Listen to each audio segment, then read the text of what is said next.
royal family will travel to the US to celebrate America's 250th birthday. For Kinsey, it looks like Prince Harry and Meghan Markle will be iced out. They called her Hollywood's Duchess, but now even Hollywood's not picking up her calls. If you are going to call this institution so toxic, then make your own lane and stop cashing in off of your association with them. Once upon a time, Meghan Markle thought she'd rewritten the royal rulebook. A woman who outsmarted the palace, captured a prince, and traded tiaras for talk shows. He's done a lot for Meghan. Meghan's done nothing for him. And so you can thank Meghan for this to be the bottom layer of their relationship. But in 2025, that fairy tale has curdled faster than last week's jam from her own American Riviera orchard.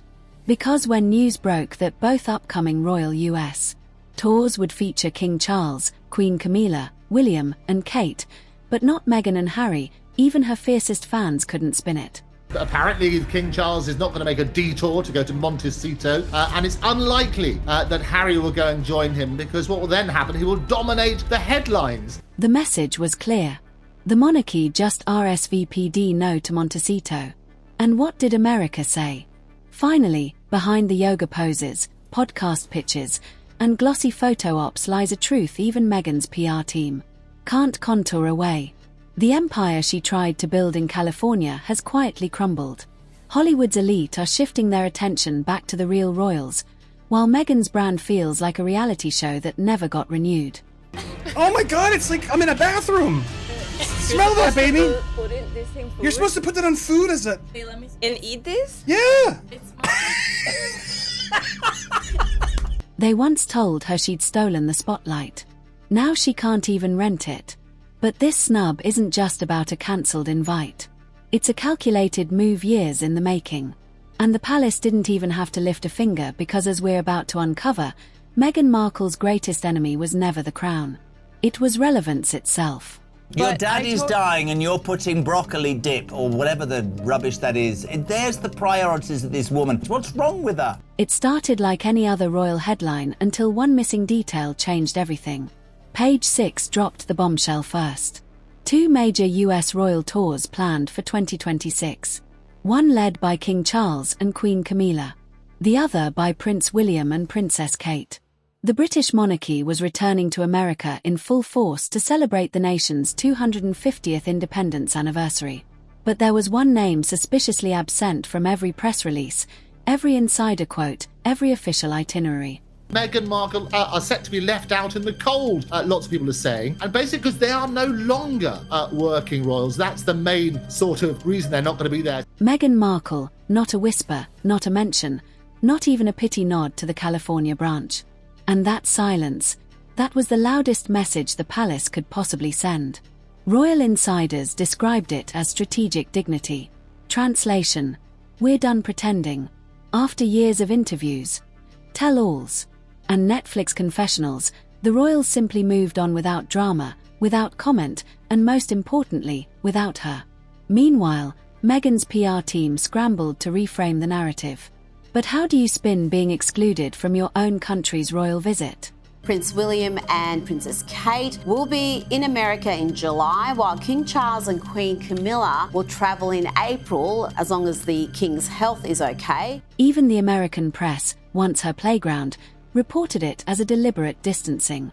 The woman who once said she was building a new legacy just got left off the guest list for history. But what the palace did next turned this quiet exclusion into a masterclass in power and perception. One that would leave Meghan's team completely blindsided. Because this wasn't just a snub, it was an eraser. What looked like a simple scheduling omission quickly revealed something far colder. A royal strategy executed with surgical precision. This wasn't a coincidence. It was a cleanup operation. Meghan is a jamfluencer. Do they belong there, Rita? Do they really belong there? While Meghan's team was still emailing clarifications to lifestyle magazines, Buckingham Palace moved like a PR ghost. Calm, calculated, and utterly silent. No statements, no rebuttals, no sources close to the couple. Just an unspoken message written between the lines of every official announcement. They don't exist in this story anymore, and the media caught on fast. What began as confusion, why weren't they invited, flipped overnight into ridicule. Why would they be? Tabloids that once fed on Meghan's drama suddenly lost their appetite. Morning shows mocked the snub with polite chuckles, and royal commentators called it the cleanest break since Meghan. Even fans started noticing the ship. Social feeds filled with side-by-side comparisons, Kate dazzling at state banquets, Meghan promoting jam jars like a suburban influencer. The contrast wasn't subtle. It was surgical. The palace didn't need to attack. It simply outshone her, and in doing so it reclaimed the one thing Meghan thought she had taken forever, America's attention. We have been watching Meghan Markle rewrite her history for almost 10 years now, and Thomas Markle is one of the people that can confirm or deny her version of events. That's why she tries to discredit her family, and that's why she's ashamed of them and doesn't want to give them a platform or invite them into her life. But the story was only getting started, because while the monarchy glided forward, Meghan's world in California began to quietly crumble from the inside. And what fell apart next wasn't her image. It was her influence. For years, Meghan believed Hollywood would always be her sanctuary. The one place that understood her, celebrated her, needed her.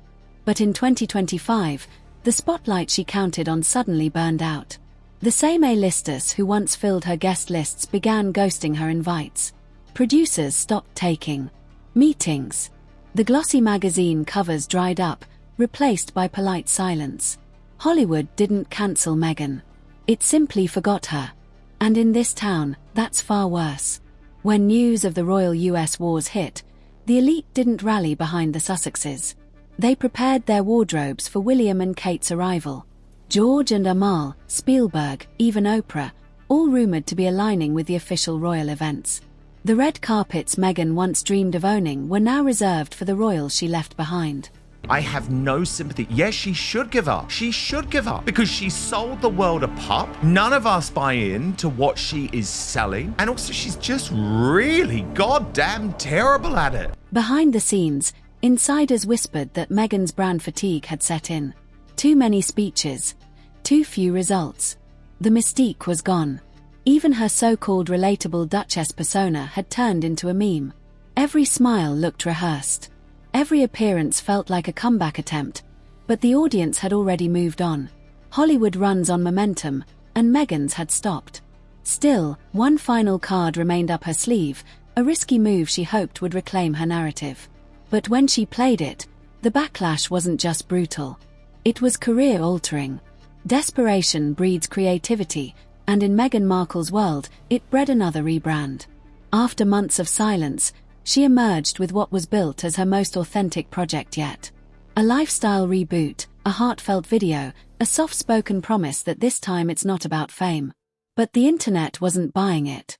The announcement of her new brand, another wellness meets luxury hybrid, landed with the energy of a reboot nobody asked for. Critics mocked the timing. Fans called it tone-deaf, and one headline summed it up perfectly. The Duchess of Disconnection. Everything she touches turns to shit. And I think every sort of creative person behind her or deep pocket behind her knows it's an extraordinary risk. She's too toxic to touch. Her glossy rollout was met with polite yawns. Gone were the days when a Meghan post could dominate the feed. Even the tabloids, once obsessed with every outfit and eyebrow raise, gave her launch a half-inch mention under entertainment briefs. The cruel twist. She tried to play the humble comeback card just as the royal tours were stealing America's heart. While Kate charmed crowds in New York, Meghan was trying to sell jam and candles online. The contrast was painful and impossible to ignore. In chasing authenticity, she found apathy. And as her new era fizzled out, insiders claimed the mood in Montecito turned heavy. For the first time, even Harry looked unsure where to stand. Next to his wife's crumbling empire, or in the shadow of the crown he'd walked away from. But the storm wasn't over. It was just beginning. What began as liberation had quietly morphed into loneliness. The couple who once vowed to build their own future were now living in a gilded echo chamber surrounded by luxury but starved of purpose. Harry, once the rebellious heart of the monarchy, now looked like a man caught between worlds, too royal for Hollywood, too Hollywood for royalty. His memoir's echo had faded, and his voice, once defiant, now sounded tired. The sparkle that once sold interviews had dimmed into weary silence. Why is he desperately trying to get back into the royal family and work with them? You can see that he's not responsible to doing that at all. You can't have someone who's going off-piste and then sort of making mockery of anybody. For Meghan, the isolation cut even deeper. The media empire she dreamed of leading had shrunk to filtered selfies and product placements. The empowerment narrative that once electrified audiences had dissolved into irony. A duchess preaching authenticity from a mansion guarded by staff. Even their inner circle began to thin. Former friends avoided public associations. Former allies drifted away. What was meant to be a new chapter had turned into an extended pause. Every attempt to reclaim attention only underlined the distance they'd created. Freedom was supposed to be their victory, but it felt more like exile. And in that stillness, the cruelest truth emerged. The royal family didn't need to fight them to win. They simply outlasted them. Yet, just when it seemed like the Sussex saga had hit its lowest point, the palace unveiled a move so symbolic, so strategic, it erased any doubt about who truly held the crown. When the royal jets touched down on American soil, it wasn't just a visit. It was a statement. Cameras flashed, flags waved, and the headlines wrote themselves. The royals returned. King Charles's speeches drew respect. Queen Camilla exuded composure.